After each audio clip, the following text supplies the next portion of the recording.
16 million Americans served their country during World War II, but according to the Department of Veterans Affairs, a little more than 300,000 are still alive.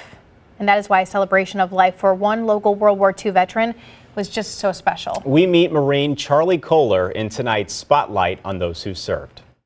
I turned 100 years old and nobody can believe it, and I can't either. A special day for one of the last of his kind. World War II veteran Charlie Kohler celebrating his 100th birthday. I made it through really a tough part of my life was, the war years, and then getting out of that. And it was a job, but I made it, and here I am 100 years old, and I don't know what the hell to do with that 100 years old. It went so fast. Charlie was just out of high school when America entered into the war. I was coming back from a hunting trip in my early teens, early 20s, and when we got to St. Charles, we could catch, turn on the radio. Couldn't get a signal before that, and the first thing we heard is a Japanese bomb Pearl Harbor.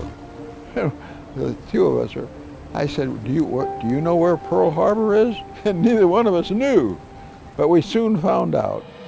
After reading stories about the heroic actions of U.S. Marines during the Battle of Wake Island that took place the day after Pearl Harbor, Charlie decided to enlist in the Marines rather than be drafted into the Army. That's why I got in the Marines. I said, I'm joining that kind of a guy, much.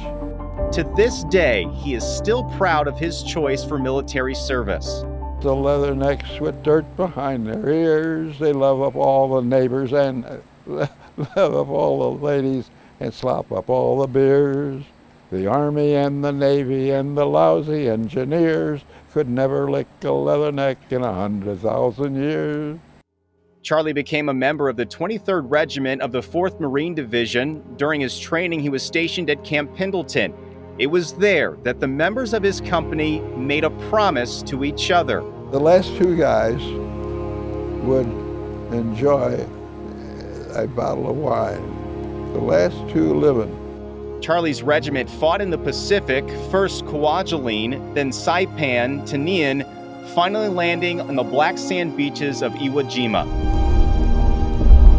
Under heavy bombardment, Charlie and other members of his company hunkered down in a shell crater. But just as Charlie crawled to the top to look out, a mortar shell landed in that crater and killed everyone in there except Charlie. He was badly wounded and began crawling back to the beachhead when he was again hit by enemy shrapnel.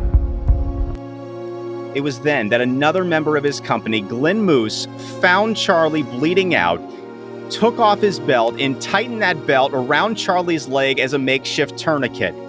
Had it not been for that, Charlie would have bled out and died.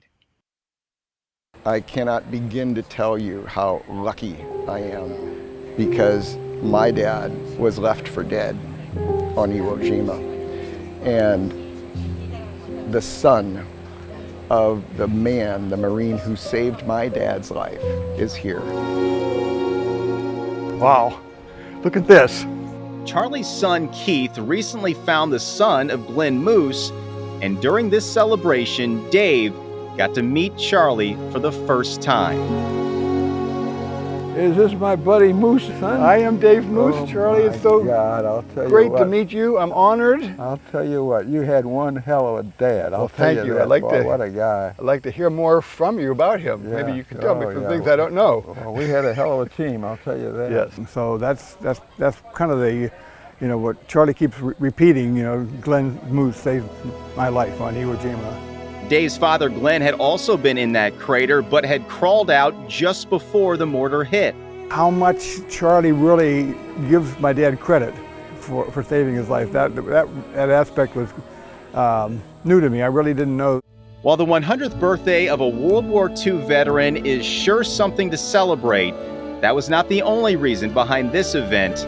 That reason goes back to 1943. The promise that we're fulfilling today, that my dad is fulfilling today, is 78 years ago at Camp Pendleton. He and his fellow Marines from the 23rd Regimental Weapons Company, 193 of them, all swore to the promise that the last 2 of them alive would somehow find themselves late in life and toast to each other on behalf of all the other Marines who had passed away before them. I'm the last. I'm still alive. The rest of them are all gone. So we're going to cheer them. Cheer them all. Before the toast, with an honor guard of Marines in dress blues, Keith honored all the members of Charlie's company. Private Oliver Anderson, Private Robert Brooks, Private Damian Costola, Private Romeo Evangelista, Private Harvey Glenn Moose. But even though he was the last, Charlie would not toast alone. This man's father saved my father's life. And he's here today to be the one to toast with Charlie. Along with Dave Moose, Charlie celebrated with friends and family of the 23rd Regiment from across the country as they held the fulfillment of the promise on Facebook Live. Ladies and gentlemen, I'll try to get through this, but bear with me. I'm proud to introduce Dave Moose. On behalf of the 23rd Regiment Weapons Company, I just want to raise a toast and fulfill the promise. I can't believe it. You know, I got so many good friends, and I'm lucky, just a lucky guy. That's what it is.